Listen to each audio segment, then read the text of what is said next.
अभी तक का जो जिन लोगों को ओमिक्रॉन का इन्फेक्शन हो रहा है उनको बहुत माइल्ड सिम्टम्स हो रहे हैं या नहीं हो रहे हैं और जल्दी ठीक हो जा रहे हैं। लेकिन फिर भी अगर लोगों को कोविड हो रहा है तो खतरा तो है, इसलिए इससे बच के रहना भी ज़रूरी है। और बच के रहने का सबसे बढ़िया तरीका है कि हम पूरी तरह से सेफ्टी रखें, हमेशा मास्क लगाएं बाहर निकले तो, और जब भी भीड़ भाड़ में रहें तो मास्क लगा के रहें। होम आइसोलेशन इसका सबसे बढ़िया सॉल्यूशन है कि अगर किसी को कोविड हो जाता है और कोई सिम्टम नहीं है तो सारे एक्सपर्ट्स का ये मानना है कि होम आइसोलेशन ही रहना चाहिए।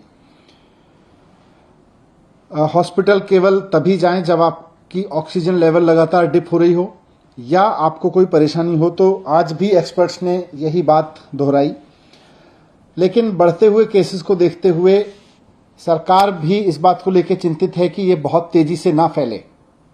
इसको जितना नियंत्रित किया जा सके, क्योंकि इसकी कोई डायरेक्ट दवाई तो है नहीं, तो इसको जितना हम नियंत्रित कर सकें, इसके बढ़ने की स्पीड को जितना हम नियंत्रित कर सकें, उतना हम इसको ठीक से मैनेज कर सकते हैं।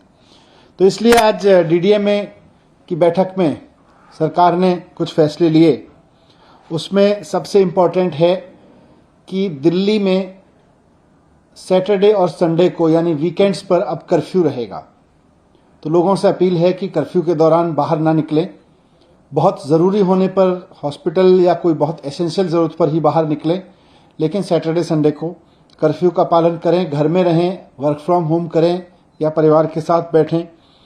दूसरा, केसेस ना बढ़ें, इसलिए ये भी फैसला लिया गया कि जितने भी गवर्नमेंट ऑफिसेज हैं उनमें एसेंशियल सर्विस वाले ऑफिसेज को छोड़कर सबको अभी दफ्तर आने से मना किया जाएगा और केवल ऑनलाइन या वर्क फ्रॉम होम कराया जाएगा। तो government offices work from home mode पे रहेंगे या ऑनलाइन मोड पे रहेंगे। प्राइवेट ऑफिसेज को 50% अलाउ किया जाएगा, वो 50% कैपेसिटी ऑफलाइन रखें और 50% ऑनलाइन या वर्क फ्रॉम होम रखें।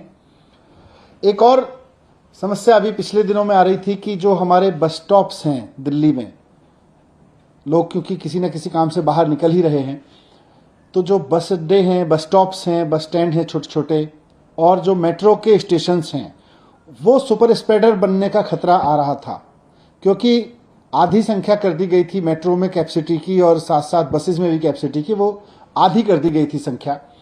और उसकी वजह से मेट्रो स्टेशंस पर बहुत लंबी लंबी लाइनें लग रही थी, बस स्टॉप्स पर बहुत लंबी लंबी लाइन लग रही थी, वहां भीड़ हो रही थी, कई जगह भीड़ अनियंत्रित भी हुई। और ऐसे में कोरोना ओमिक्रॉन जो है वो सुपर स्प्रेड हो सकता है वहां से। इसलिए इसको देखते हुए ये भी फैसला लिया गया कि बसें और मेट्रो पूरी कैपेसिटी पे चलेंगी, लेकिन एक भी व्यक्ति को बिना मास्क के अंदर अलाउ नहीं किया जाएगा। तो अगर आप बस में जा रहे हैं या मेट्रो में जा रहे हैं तो बिना मास्क के आपको किसी भी कीमत पर अलाउ नहीं किया जाएगा। ना सिर्फ चढ़ना बल्कि वहां यात्रा करना भी अलाउ नहीं होगा। लेकिन बस और मेट्रो अब फुल कैपेसिटी पे चलेंगे, ये भी डिसीजन लिया गया। एक बार फिर से मैं कहूंगा कि घबराएं नहीं, घबराने की जरूरत नहीं है। मास्क को एक हथियार बनाएं, साथ साथ बहुत जरूरी हो तभी घर से बाहर निकलें, और जब निकलें तो अगर मेट्रो या ट्रेन से बस से जा रहे हैं तो उसमें भी ध्यान रखें कि मास्क लगा के चलेंगे। लेकिन सैटरडे संडे पूरी तरह से कर्फ्यू रहेगा। सर, कर्फ्यू रात में और दिन में उसको थोड़ा सा बता दें। नहीं, रात में तो लगातार चल रहा है, ये दिन में भी रहेगा। और इसमें एसेंशियल सर्विसेज के लिए किन किन कैटेगरी को आप लोग? एसेंशियल सर्विसेज पहले से पिछले 2 साल से लगभग चल रहा है। तो खाने से लेके और मेडिकल से लेके और पुलिस और इस तरह की जितनी भी चीज़ें हैं एसेंशियल सर्विस में, इमरजेंसी सर्विसेज में, फूड आइटम, सब्जी और ये सब को नहीं रोका जाएगा।